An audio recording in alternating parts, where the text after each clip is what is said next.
And joining us for this hot topic issue is Renee Seiler, founder of the blog GoodEnoughMother.com. Hello, Renee. How you been? We're gonna get into it, aren't we? Yeah. I mean, this is clearly creating quite a reaction. Oh, man. Would you have opted out of this?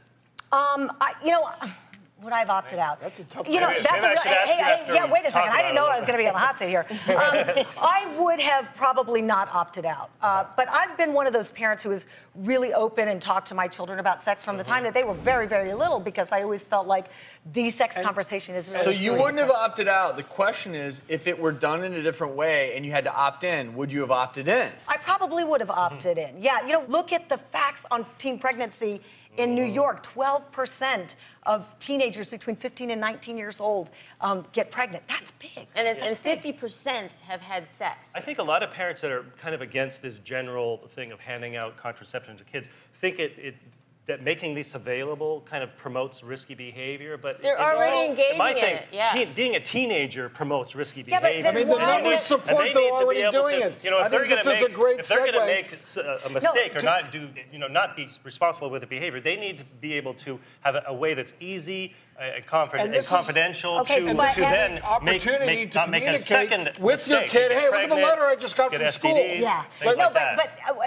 But again, the hormones versus asking for condoms just feels like a little bit different and a tad bit more, I guess, serious or more. And I don't want to wake up in the middle of the night and my daughter's not feeling well. And she says, I took the hormone. But would you rather if she gets pregnant, though? And that's the thing. That is an epidemic in the U.S. The U.S. has one of the highest teen pregnancy rates. Right. And this is an attempt to address that. And I'll tell you, and both of us probably see parents in our office with the kids, and they are in denial about what their kids are doing. And they're very protective, and their kids aren't getting what they need because they can't see their kids as adults and making these adult decisions, and that they're actually trying and wanting to do these responsibilities. I do agree with that. I think there are a number of parents who, you gave birth to this baby. You can't see them doing the things that you do to give birth, But I had conversations with my own child. He had his first girlfriend, and I said, if you feel like you're going to have sex, you need to let me know. And he was like, oh my God, Mom, no. I can't tell you who I've had parents come in and actually come in with their daughters early to try and introduce them to me as a gynecologist, but they've sat there in the same room and said, my daughter's not having sex, and as soon as they leave the room, the daughter's telling me that she's having sex. But thank God she said, and Renee, you did it with your own son, too. You said it was very awkward at first. Well, it was awkward for him. But now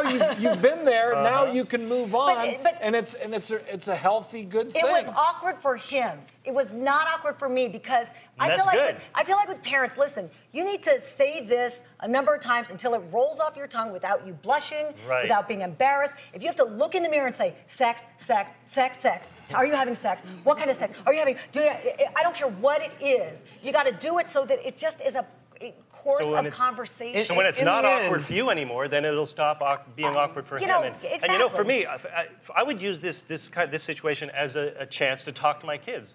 Tell them, hey, there's this program at your school. Very much so. I'm kind of worried about the potential side effects, and let's talk about this. Yeah. And then, do you want to opt in? Do you want to opt out and talk about it? And I think we would all agree that parental influence should be a part of this. You need to either have the option to opt in or opt out. You can't just let a school district dictate what's going to happen to your child.